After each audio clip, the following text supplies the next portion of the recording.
What's up, y'all? Back again. Lead of the Pack Sports Talk right here. My name's Connor Pack. Welcome in. Missed y'all last week. Had some stuff going on. Got caught up riding and kind of just lost track of time. Was planning on doing it, but things happened. Lost track of time, and it is what it is. So we're back this week. Just wanted to give just a quick midweek football chat type deal. We're gonna run through a few games coming up for week 4. Crazy to think we are about to be a quarter of the way into the NFL season. Pretty wild, but it's been great so far. I've really enjoyed it. My team, the Philadelphia Eagles, really aren't playing well, but it's football. It's great. I live in Tennessee. Titans are doing good, so that's a bonus. Also, the Cowboys have lost 2 games. Bonus as well. All right, enough of that. But yeah, we're going to run through a few games coming up this week on the schedule.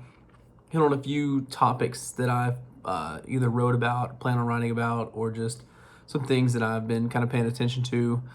And just going to go from there. And also something I'm going to start doing with these videos and incorporating.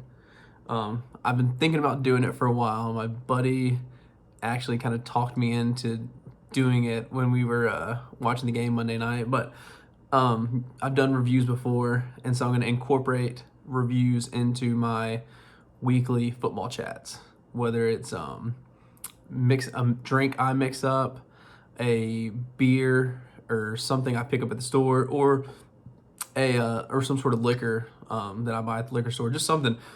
And we're going to do a review. So today at the end, when we're done talking football, I'm going to do a review on this bad boy. Kings of Leon beer, Happen Harry's, local Tennessee company or brewery or whatever. So we're gonna try this at the end. Hoping it's good. Well, I have tried it before, but didn't get a full review. I was cleaning my apartment and just kind of rushing around. So I drank it, but I didn't get a full taste for it. So at the end, we're going to crack this bad boy open, give it a review, give it a taste, and go from there. I can enjoy it this time around. I didn't get to enjoy it before. So this will be my second time actually trying it, but this time I'll enjoy it. So we'll do that. So first up, what we're going to do is we're going to dive into some week 4 games coming up. There's a handful of really good games, but there are 3 that have stood out to me. One just happens to be the Titans Steelers, which has been postponed to either Monday night or Tuesday. This is the NFL's first big COVID crisis or whatever you want to call it. It's an unfortunate situation across the board for the Titans.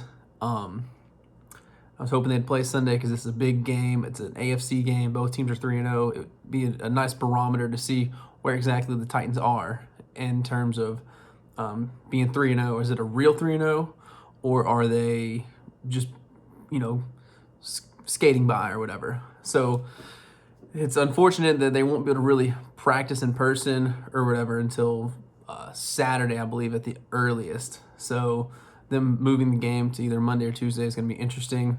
Doubleheader on Monday, I'm all for it. Tuesday night football, we've never had it. Bring it on. I'm ready. But the positive that's came from this so far is the Vikings. No one, I believe, has tested positive for COVID for the Titans or for the Vikings. So that means it's not transmitting from team to team, which is a positive. Believe what you want about the COVID stuff. We're not getting into that, but based on what's happened so far, it has not transmitted from team to team, at least in this situation. So that's good. That's a good thing. So Titans and Steelers. So, whenever this game is played, I believe it's going to be a fantastic matchup. It's, like I said, crappy that the Titans aren't going to be able to practice until Saturday. So hopefully the games, maybe Tuesday would be pretty cool. But either way, aside from all that, let's get to the game now. So the Titans and Steelers, if you look at them on paper, pretty much they are almost identical. Both teams are averaging 26.7 points per game. They can score points. They both run the ball very, very well. Derrick Henry getting a ton of carries so far. I believe he's leading the league in rushing. I don't know what his actual yardage is. Let me pull it up. But I do believe, Derrick Henry's leading the league in rushing. Let's see, rushing. Here we go. Got my computer here, got my setup. Took some notes down. Didn't take individuals. But here we go. Yeah, Derrick Henry leading the league right now in rushing. He's got 82 carries, 319 yards, 2 touchdowns. So he's rushed 22 more times than the next. Never mind. Wrong. I was looking at the yardage there. What is it? 14. He's got 14 more rushes than the next highest rushing attempter, or guy with the next highest rushes, which is Josh Jacobs with 68. So I mean, Derrick Henry's putting in some work right now.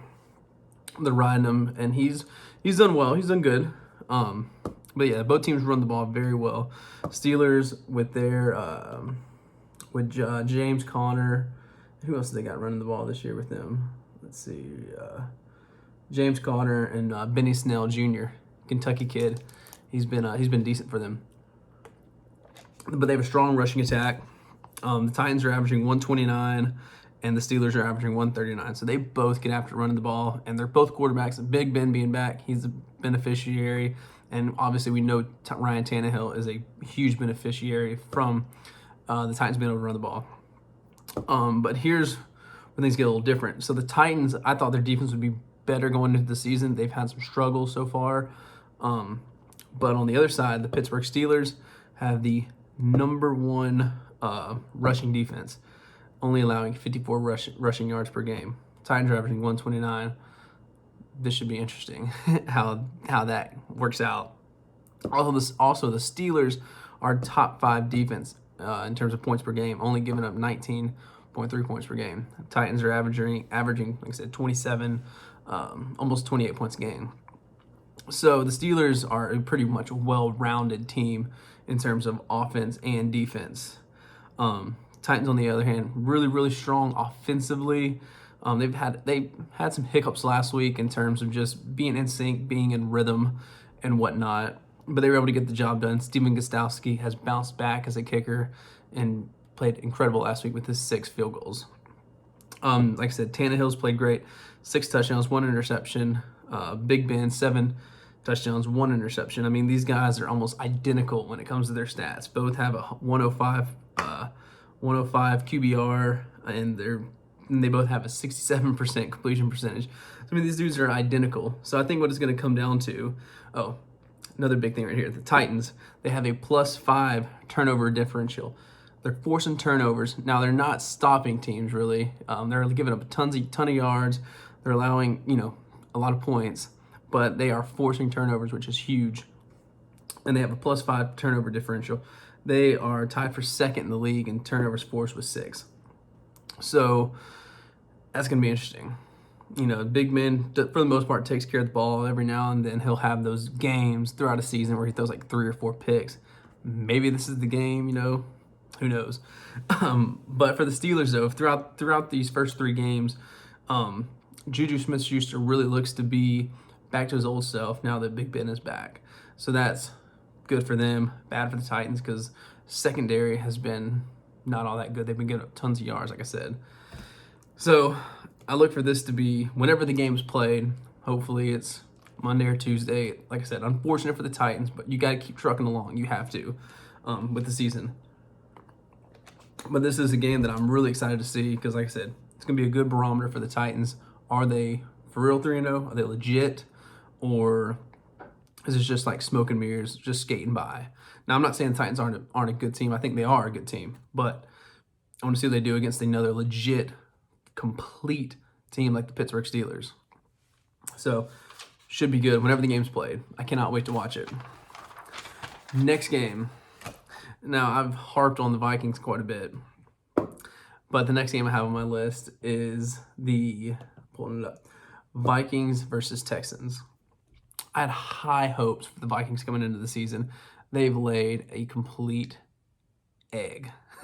They have been really, really bad. Both sides of the ball. They've been really atrocious.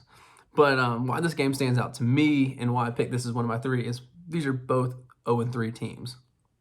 The Vikings, I believe this is the first time they started 0-3 under Mike Zimmer. And, they've been bad. Like last week against Titans, they finally found some sort of offensive rhythm.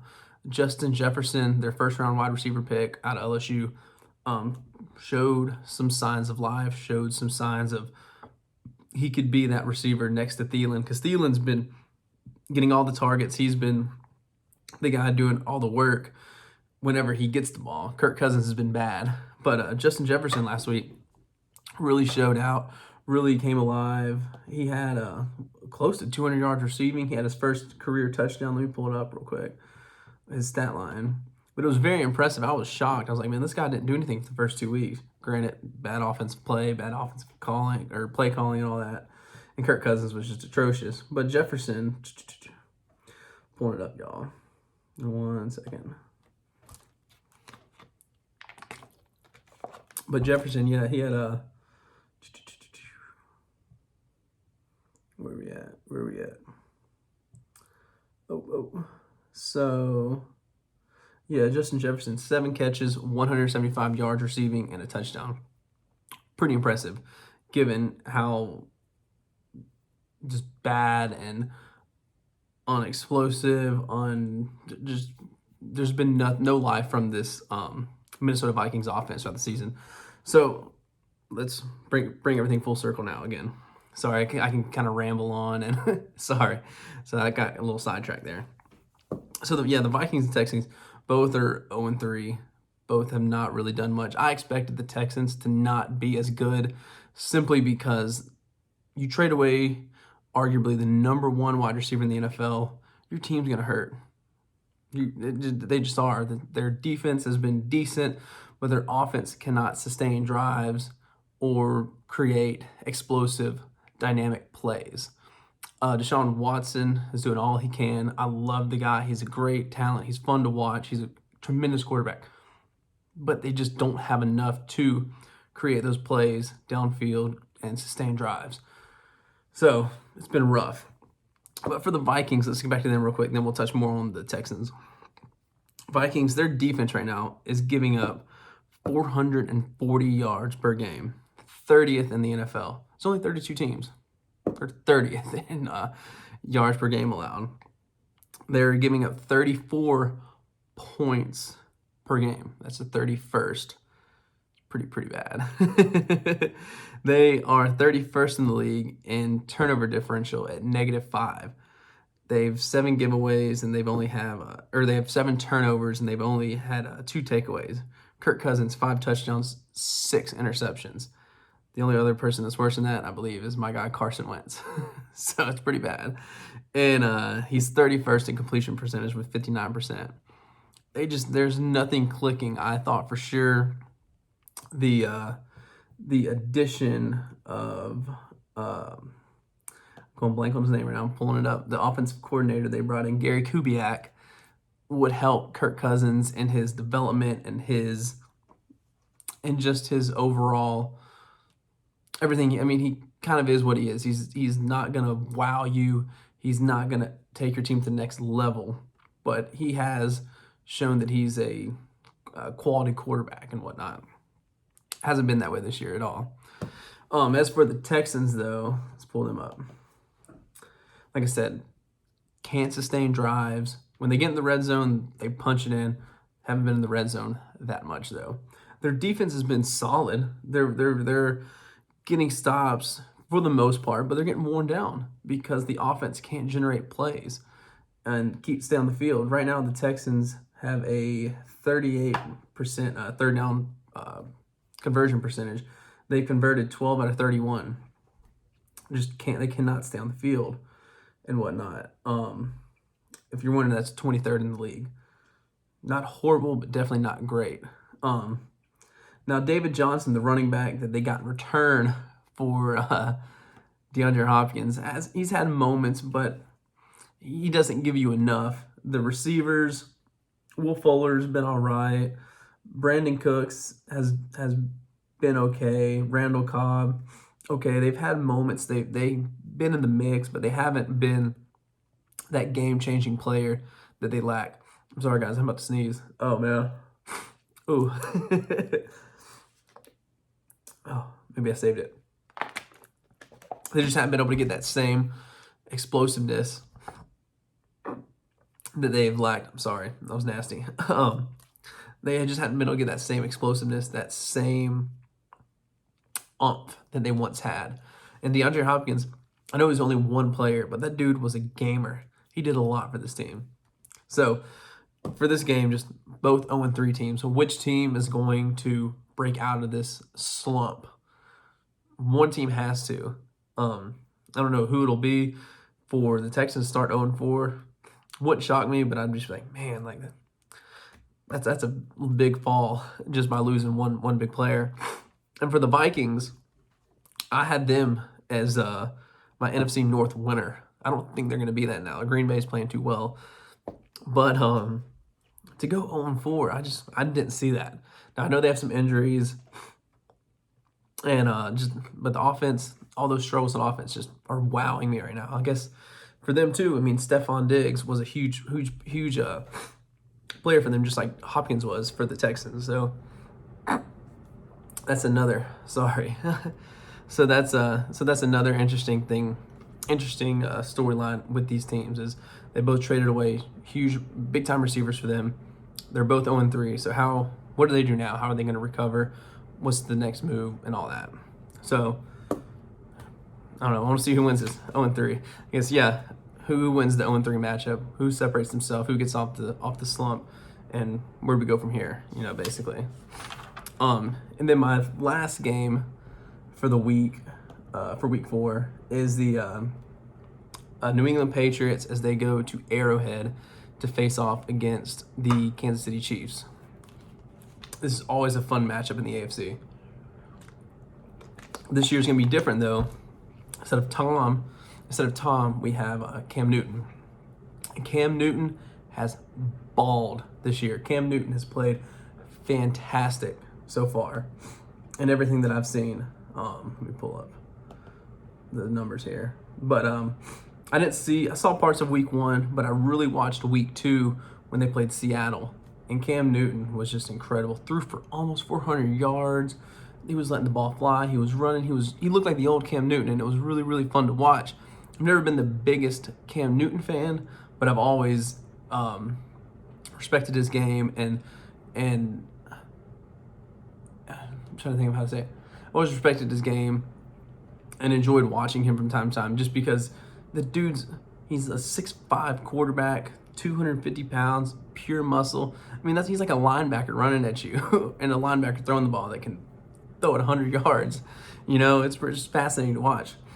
But I watched that game and I was just like blown away. So I knew going into Las Vegas, or when Las Vegas came to New England, it was going to be an interesting game. But we know the Kansas City Chiefs, incredible offense. They blew out the Baltimore Ravens on Monday night. Wasn't even a contest. Patrick Mahomes, he is what he is. The dude is incredible, fun to watch. Slings the ball. Andy Reid, Eric Bieniemy, that whole offense is just incredible. So many weapons, and they utilize everybody to the fullest potential. But what was fascinating on Monday was how the Kansas City Chiefs pretty much eliminated Lamar Jackson from the game. So Lamar, if you watched it, had 97 yards passing. He had maybe 60 or 70 rushing yards or something. He was able to run the ball a little bit, but the Ravens as a whole, offensively, were just terrible. Couldn't move the ball. They just, outside of their opening drive, they really didn't do much. So, this week, obviously, I think it's gonna be a fun game. I think just given how good both head coaches are and their strategies and all that, it's gonna be interesting. But with the Kansas City, how the way they were able to shut down Lamar, are they going to be able to shut down Cam Newton in that same way? Or is Josh McDaniels going to counter and have ways and plays and schemes set up in order to not be basically eliminated from the game like Lamar was? I think that's going to be interesting. So those are the 3 games I'm really looking forward to watching. Whenever the Vikings and Steelers, or whenever the Titans and Steelers play, it's going to be a really, really good one. Both 3-0. Vikings and Steelers, both 0-3. But I want to see which one can separate themselves, get off the schneid, And then obviously the Patriots and Chiefs in Arrowhead. Always a fun matchup. Should be exciting. There should be some offense. Will Bill be able to shut down Mahomes at all? I don't know. No one's really been able to. And will the Kansas City defense scheme up stuff to shut down Cam? We don't know. It's going to be interesting. I'm excited for all three of those games this weekend, and I will definitely have an eye on all of them. So, yeah, those are three that I want to see this weekend. So, now on to some topics here that I had wrote down. So, I'm currently working on an article that should be out either today or tomorrow. Just some really kind of an opinion piece with some stuff backing it up in a sense. But my Philadelphia Eagles are trash. Trash, trash, trash. Going into the season, I thought they were going to be great. Maybe not a Super Bowl team, but a team that I thought would be very competitive and make a playoff run and just be a fun team to watch given some of the moves that they had made, some of the players they had brought in, players they had drafted. However, that is all not worked out whatsoever. It's been a mess. Carson Wentz hasn't played well. The defense for the first 2 weeks played terrible. They finally were able to do something Sunday against the Bengals, against a rookie quarterback, I have to add. The offense just as a whole just has not been in sync, much like the Minnesota Vikings in a sense. Except the Vikings were actually able to score 30 points and make some explosive plays against the Titans, whereas the Eagles, outside of the first half against the Washington football team, haven't done anything offensively. Miles Sanders has had moments. The receiving core is depleted.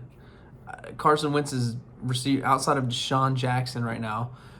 The next best wide receiver for the Eagles was a college quarterback in Greg Ward. Now, Greg Ward's been good. Don't get me wrong. He's been good. He's had his moments. But come on. Come on now. It's atrocious. It's hard to watch. The play calling from Doug Peterson has been extremely, extremely questionable in my book. You have to find ways to be more creative and utilize the talent that you have. And I don't believe he's doing that. The offensive line is beat up. Defense, like I said, is coming along. Last week was their first week actually showing up to play. And but just the talent on the offensive side of the ball around Carson Wentz is not there. It is not there whatsoever. Carson Wentz has played bad. He has played really bad. He has let me pull it up here. I keep all my stats here. Let me pull them up. Pull them up 1 second. Oh shoot. Sorry y'all. Yeah, like I said, Wentz has played bad. He's played really bad. He's leading the league in turnovers. I do know that. I believe he's thrown 6 interceptions. I believe 6 interceptions. He's one of the worst. Here we go. 6 interceptions, 3 touchdowns. He's got a 59% completion percentage, which is right there with Kirk Cousins, either 31st or 32nd. He's at the very bottom. But the guy has no one to throw to. And if you watch the Cincinnati game, it was clear he has no faith or trust in any of his receivers outside of Zach Ertz, the tight end. And Zach Ertz, don't even get me started on that guy. The dude he's consistent. He catches the ball 95% of the time, but the dude goes down so easy. If you watch guys like Travis Kelce, George Kittle, Gronk in his prime, those guys never got tackled on the first hit. They kept trucking along, whereas Zach Ertz immediately almost goes down after he catches the ball. I don't know if it's just the way he's having to catch it or what, but the dude goes down almost every time he catches the ball immediately. Yeah, just the talent around him. is just not there. The play calling's not there. Again, Wentz is bad. He's played very, very poor. But you can't throw every bit of blame on him, in my opinion. Blame him. He's the 30-something million dollar quarterback, yes. But it's deeper than just Wentz.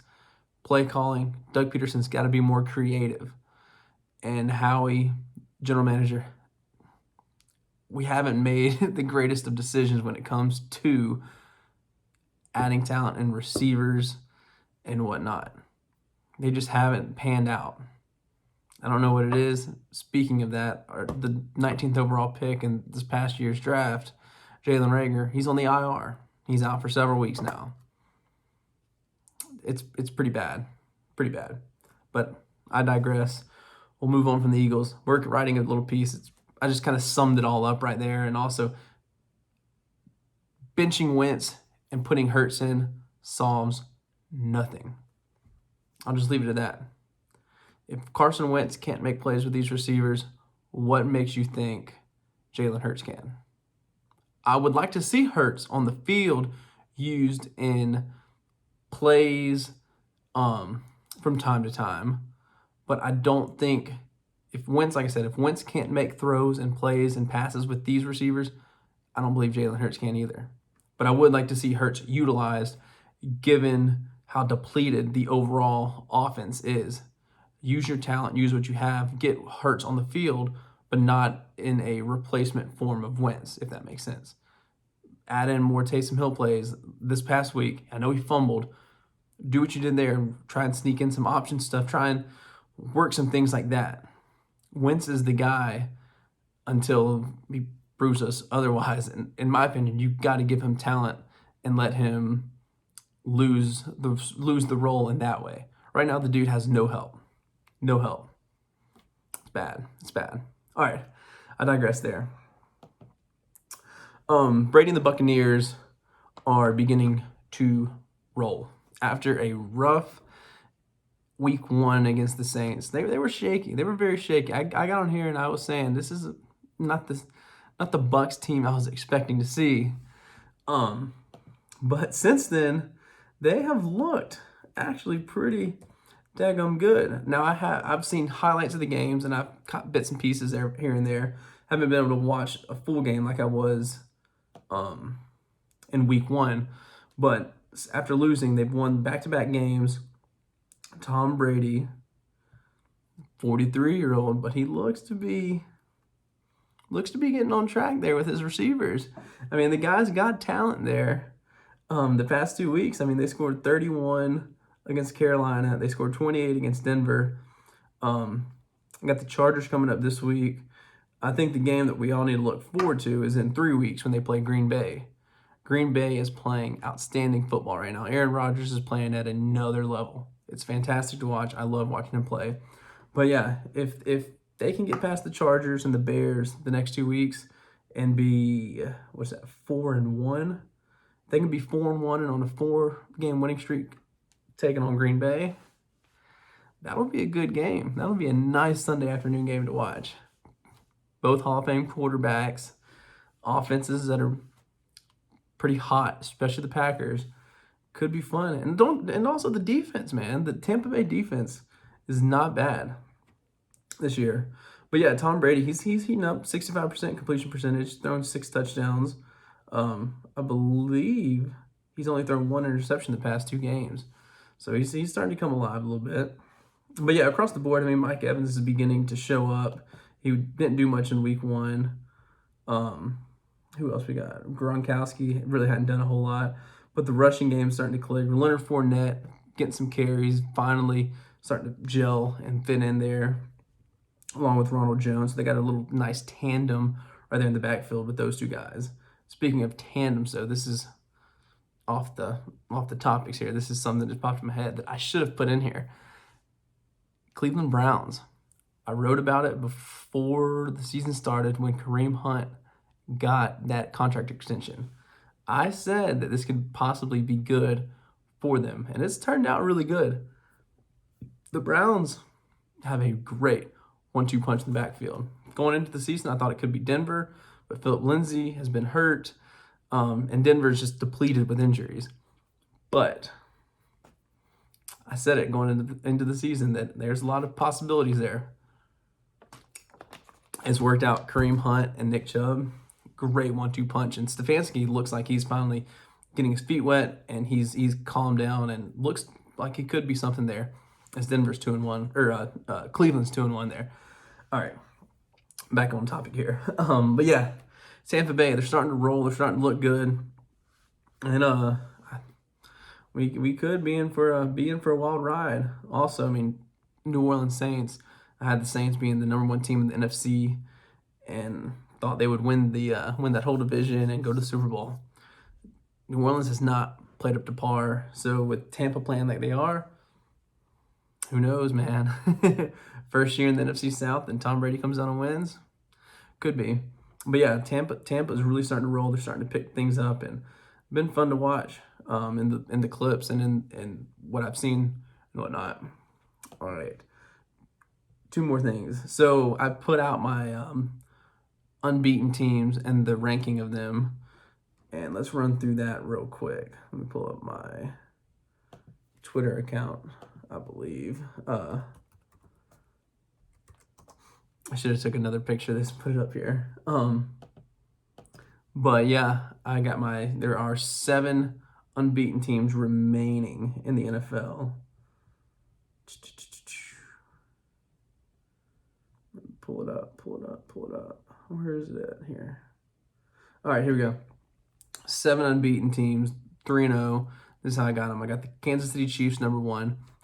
Great offense, defense that makes plays, can shut teams down when need be. But ultimately, it comes down. They got Patrick Mahomes, Andy Reid, tons of weapons on offense, and the reigning Super Bowl champs. What I saw Monday night, I can't go against that. So I got them at 1. Packers at 2. Aaron Rodgers playing out of his mind. The Packers offense, much like the Chiefs, is clicking. They're clicking on all cylinders right now. They are scoring points. They're running the ball. On Sunday night, no Devontae Adams, and Alan Lazard, I believe is who it was, stepped up and made huge plays. So if Aaron Rodgers can finally have a second receiver to Devontae Adams, that could be really good for them. Defense still playing well. Defense is playing well, but Aaron Rodgers, that offense is playing fantastic and out of this world. I got the Bills at 3. They almost had a huge hiccup on Sunday against the LA Rams. Had a 28-3 lead, reminiscent to the Falcons Super Bowl there. And the Rams came back and took a 32-28 lead, scored 29 unanswered points. It was wild. It was a wild ride. But the Bills found a way to come back, win the game. Josh Allen killed it. It was an incredible performance by him. Had a few turnovers in the second half, but battled back, led a 75-yard touchdown drive. It was awesome. So I got them at number 2. Don't sleep on the Bills. Bills Mafia, yeah, they're good this year. They're the real deal. Seahawks at number 4. Russell Wilson carrying the team, carrying the load for the Seahawks team. Playing out of his mind. I think 14 touchdowns to 1 interception, something like that for him. But he's playing great. It's awesome, fun to watch. The magician out there doing his thing. Defense it's coming along. They're giving up yards, not getting as much pressure on the quarterback, but they're coming along. And Russell Wilson, though, this dude is just incredible, fun to watch. If you get a chance to watch Seahawks, do it. You will not regret it. Russell Wilson he's good. Steelers number 5, just a well-rounded, complete football team. Big Ben is back. Offense is gelling. Offense is clicking really well. Defense, like I said, number 1 rush defense, top 5 scoring defense. Just well-rounded. They get it done, and they don't play any games. Mike Tomlin, he's all about it, getting down to business. Titans at number 6. Like I said, they've played it close to the vest all 3 games, but they found ways to win, whereas in years past, they've lost those games. Tannehill, great job so far. He's taking care of the ball, making the plays he needs to. They've got injuries on both sides of the ball, so they can get some of these guys back, like AJ Brown and Adoree Jackson, and they have a few other guys. But if they can get these guys back, I think they'll be in a good spot. So I got them at 6. And then 7, the Chicago Bears. Who would have thought the Chicago Bears would be 3-0? I most certainly didn't. Just simply because quarterback play. When you have 2 bad quarterbacks, you have no quarterbacks. But on Sunday, Nick Foles came in third quarter, didn't do much. But the fourth quarter rolled around. He went into playoff mode. Nick Foles threw 3 touchdowns, led the Bears back to a win over the Falcons. It's crazy. So the Bears are 3-0. So I got them ranked. And to my last top point here is Nick Foles. Nick Foles has now been named the Chicago Bears starting quarterback. Nick Foles is a great guy. Great character. He's a team guy. He's your prototypical locker room guy that you want around. He's got a lot of respect, or I have a lot of respect for the guy. I think he's a great dude. However, I don't think he's any sort of answer, any sort of guy that can take the Bears to the next level. I don't know what Nagy's ultimate vision is when it comes to Foles, but I do think I don't know. I just don't know what they're wanting to get from this and whatnot. I will say that Foles having Nagy, who he knows from Philly and from Kansas City during his time in both stops. This is early Nick Foles, back in like 2012, 2013, I believe, and then a few years ago in Kansas City. So that's how he knows Nagy. And then John DeFilippo, the quarterback's coach in Chicago. Foles knows him through Philly when the Eagles won the Super Bowl. So having those 2 guys, I believe, will be beneficial to Foles. But ultimately, I just don't know what the long-term goal is, what the vision is. Obviously, Trubisky is out. I think Matt Nagy's done. Matt Nagy's over Trubisky. Trubisky took steps in 2018, but then regressed big time in 2019. I think that whole experiment, that whole shindig is over with Trubisky. He just never developed, never came into his own. It is what it is. But, yeah, Foles in Chicago, I wish him the best. I do think he's not going to create plays, but Nagy's a great play caller and he's a great play developer. Not as good as Kyle Shanahan, but he has some of those same characteristics and traits within the way he designs plays and calls his offense. So if as long as things go as planned and Nick Foles doesn't have to kind of create on his own or divert from the original like play call or whatever, they should be okay. But like he's not gonna take the Bears to the next level. At least I don't think he will. So yeah, we'll see. We'll see about that. But all right, y'all. Thanks for tuning into this. Sports, it's great. I love it. But what goes great with sports is beer. So we're going to try this, as I said earlier. Happen Harry's, Kings of Leon. I'm a Kings of Leon fan. I hope you are too. We're going to try this, see what it's like. It is a Happen Harry's, King of Leon, Come Together, Neon Leon is what it's called. The Neon Leon. It's a light American lager. Great friends, great beer. Bingo. Sports and beer go together. So we'll crack her on open here. It's great. Cheers, y'all.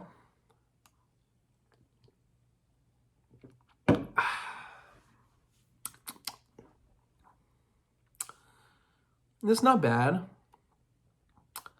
I'm actually getting to enjoy it this time. Last time I was having to clean the apartment and just rushing around. This time,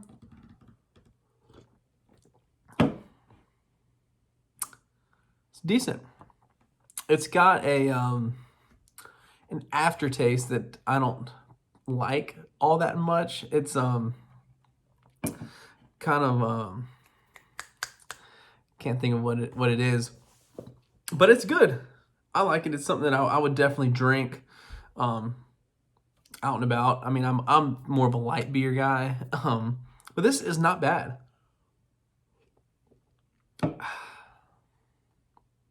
Yeah, it's just that after. There's like just a little after taste that I'm not a huge fan of, but I enjoy it. It's a nice beer. I guess it's, I don't know. It's good. Recommend it. So from going forward, we will do more reviews on drinks. Either I'll make a cocktail or I will buy some sort of liquor. I'm a big tequila guy. I'll do bourbons, but I'll probably do like a mix of both of those. We're not going hot. We're not going like top shelf every time. We're going to do like average type stuff, not bottom shelf, but keep everything within reason. So, and I'm no expert when it comes to, I'm no football expert. I'm a huge fan who loves to write, has a passion and a dream to ultimately work in sports media. So I'm no expert. I can share opinions and I try and have facts that back up and support those opinions. So yeah, I'm just trying to do it. And then beer, liquor, I'm no expert. I enjoy trying new stuff and seeing what it's like. So ultimately what it comes down to, just being a fan of something and trying to invest into it. So that's what I'm trying to do, I guess. So thank y'all for tuning in. I went a little longer than I wanted, but I think it was a good time. So cheers, enjoy, and prepare for the weekend. See y'all. Thank you.